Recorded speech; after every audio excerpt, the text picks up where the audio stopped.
मामला है पकला नारायण स्वामी बनाम एम्परर का।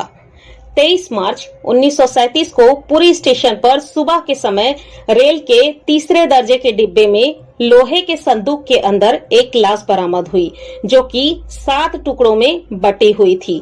तफ्तीश किए जाने पर मृतक की पत्नी ने उस लाश को पहचाना। मामला इस प्रकार था कि अभियुक्त की पत्नी ने मृतक से कई बार लगभग 3,000 रुपए 18% ब्याज की दर पर कर्ज लिया था। अभियुक्त बहरामपुर का निवासी था।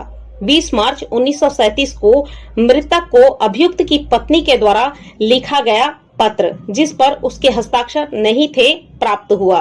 पत्र में लिखा हुआ था कि वह बहरामपुर आकर अपना रुपया ले जाए। इस पत्र को मृतक ने अपनी पत्नी को दिखाया और कहा कि वह अपना रुपया लेने के लिए अभियुक्त के यहाँ बहरामपुर जा रहा है। इसके बाद 21 मार्च को वह अपने घर से बहरामपुर गया और 23 मार्च को पुरी स्टेशन पर उसकी लाश प्राप्त हुई।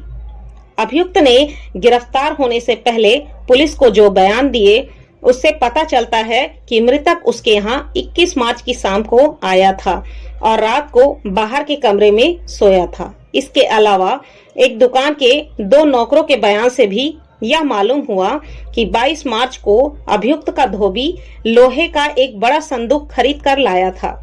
इस पर धोबी को बुलाया गया और पूछताछ की गई। धोबी ने उस संदूक को पहचाना और कहा कि वह अभियुक्त के लिए एक दुकान से उस संदूक को खरीद कर लाया था। अन्य साक्ष्यों से भी स्पष्ट हुआ कि अभियुक्त लोहे की संदूक को स्टेशन ले गया था। यह साक्ष्य रेल के ड्राइवर द्वारा दिया गया।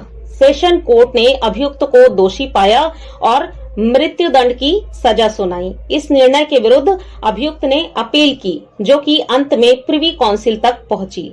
प्रिवी काउंसिल के समक्ष अभियुक्त की ओर से 2 दलीलें पेश की गई। पहला, मृतक का अपनी पत्नी के सामने किया गया कथन कि वह बहरामपुर अपने रुपए लेने जा रहा है, भारतीय साक्ष्य अधिनियम की धारा 32(1) के अंतर्गत साक्ष्य में ग्राह्य नहीं है। दूसरा, अभियुक्त द्वारा पुलिस को दिया गया बयान दंड प्रक्रिया संहिता की धारा 162(2) के अनुसार अभियुक्त के विरुद्ध प्रयोग में नहीं लाया जा सकता है। प्रिवी काउंसिल ने अभियुक्त की प्रथम दलील को खारिज कर दिया और कहा कि धारा 32(1) के अंतर्गत मृतक का कथन साक्ष्य में ग्राह्य है। इसमें कोई संदेह नहीं है कि मृतक की बातें उसकी मृत्यु से संबंधित हैं। मृतक द्वारा 20 मार्च को अपनी पत्नी से यह कहना कि वह अभियुक्त की पत्नी के पत्र के आधार पर अपना रुपए लेने के लिए बहरामपुर जा रहा है, एक ऐसा कथन था जो कि उस संव्यवहार में किया गया था, जो अंत में मृतक की हत्या के रूप में सामने आया। अतः यह कथन साक्ष्य अधिनियम की धारा 32(1) के अंतर्गत ग्राह्य साक्ष्य है।